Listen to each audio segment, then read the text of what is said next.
Murder on the Orient Express, directed and starred, I guess, by Kenneth Branagh, and has a star-studded cast of Johnny Depp, Michelle Pfeiffer, Judi Dench, so many heavyweights in this movie. And yeah, you would think with that much, tippy top level star-studded cast, you think the movie would be fantastic, right?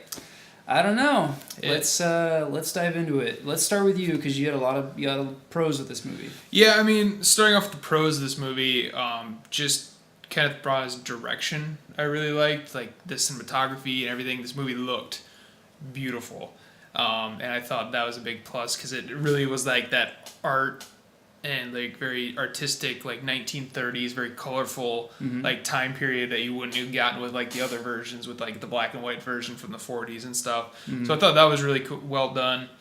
The other big positive for me was the acting. I think most everybody brought their game acting wise. I know Michelle Pfeiffer, we were both a little like, she was like the person whose performance we didn't love. And I gotta say, it's not just because I'm a Star Wars fan, but Daisy Ridley really stole the show for me in this movie. I don't know what it is about her. Just whenever she was on screen, I was like, this girl's going to be a big star someday. That was just my opinion on it. So, okay. But, yeah, that's a lot of the pros for me. Was that all the pros, you think? Yeah.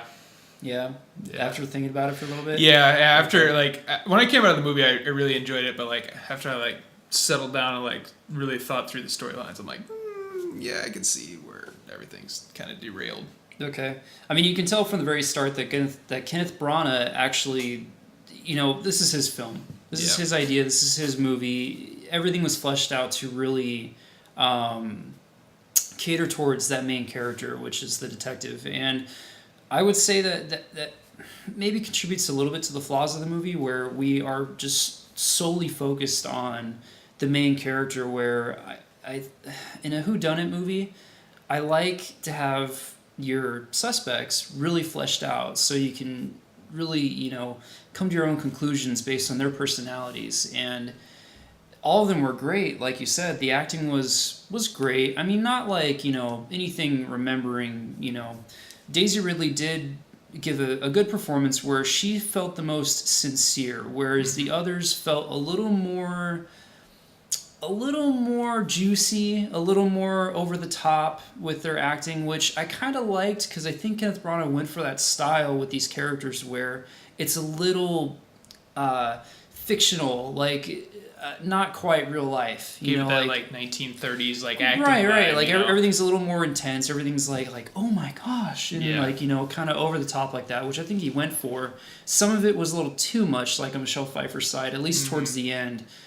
She was a little over the top, and you could tell she's just like, I don't know. I don't want to ruin anything, so I won't get into the story details, but it's a little much. I don't know. It was a little off-putting for me at the end with that. And Johnny Depp. I mean, kind of standard performance from him, and everyone else. I mean, Josh Gad was fantastic. Yeah, he was really great. I mean, we know he's a good actor. He really has proven himself with previous films, and other than that, it's really interesting, this film. It's just not quite good.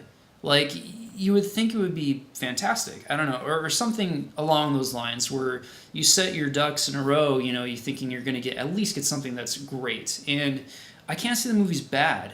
It just wasn't great for me. I don't know. I came out of it really wanting some more out of it, and the ending itself was the biggest downfall for me.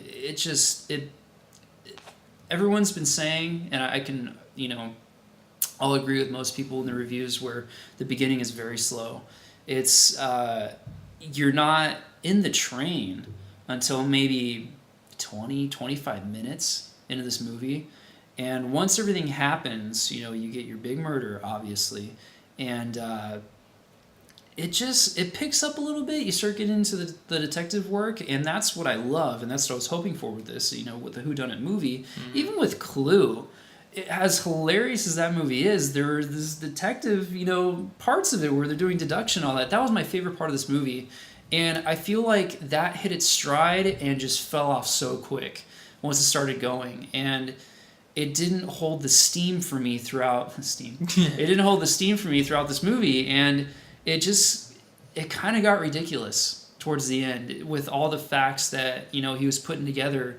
It was very far-reaching for me, and I couldn't, it didn't flow for me as well as I would have hoped. And then when the ending happened, it was like, whoa, okay, this is on another dimension right now, and it was disappointing to say the least.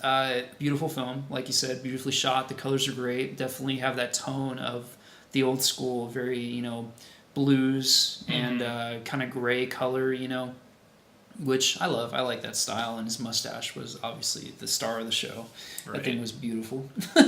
So would you say the ending got derailed? Totally derailed. Totally derailed. All the train puns have already been done. I can't top any of them, but it was poised to be great, and I think it was mediocre at best, for sure. Yeah, when I was thinking about what I wanted more out of this movie, it was weird. Like you said, the second act was the strongest, right? And that's kind of weird. Usually, first and second might not be as strong, but it really picks up in the third. You had a really slow first act, and you had a really slow, very abrupt third act.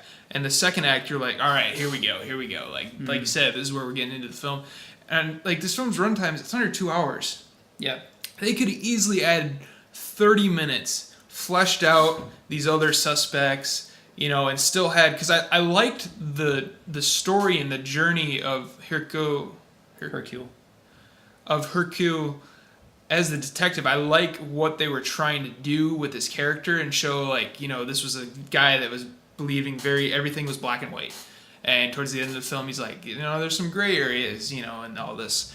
But at the same time, that took away from the detective work. And the detective work was the stuff that was the most well done. You could have added 30 minutes and fleshed all that out and had all these big themes that I think Kenneth Branagh was trying to bring to this film. And it could have played out a lot more evenly for me. I could see that. There was a lot of self-discovery that happened in this film where it just got choked out. It's kind of like you need to pick, because we're not invested enough in these, 10 characters that all of a sudden we're having, emotional breakthroughs with everybody, and especially with Kenneth Branagh, where at the end, like you said, where the world is not black and white, it's extremely difficult to make it believable, throughout, I guess his only real emotion we get out of the guy is when he's talking to his wife in the picture. Oh, Lady Catherine or whatever. Yeah, or laughing at Charles Dickens. Yeah, exactly. And it's just difficult to really, I guess, bring it home, which a lot of movies have trouble with. Yeah. On that note, what would you rate it? This one was kind of hard. I was going back and forth. I'd probably give it a 6.5. I think it was fine.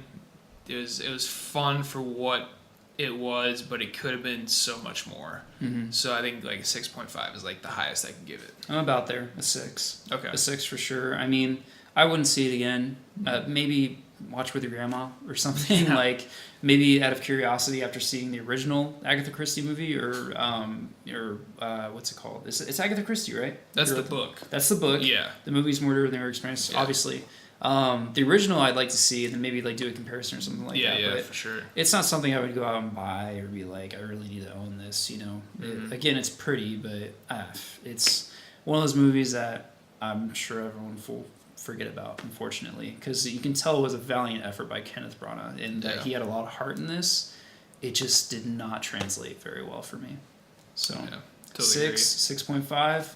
There it is, guys. Kind of a mediocre presentation of Murder on the Orient Express. Wish there was a little more. There's some, there's some meat there, but not much to chew on. I don't know. All right, guys, leave a like if you liked the video. Please subscribe if you'd like to see more. And yeah, we'll catch you on the next review. See you guys. See ya.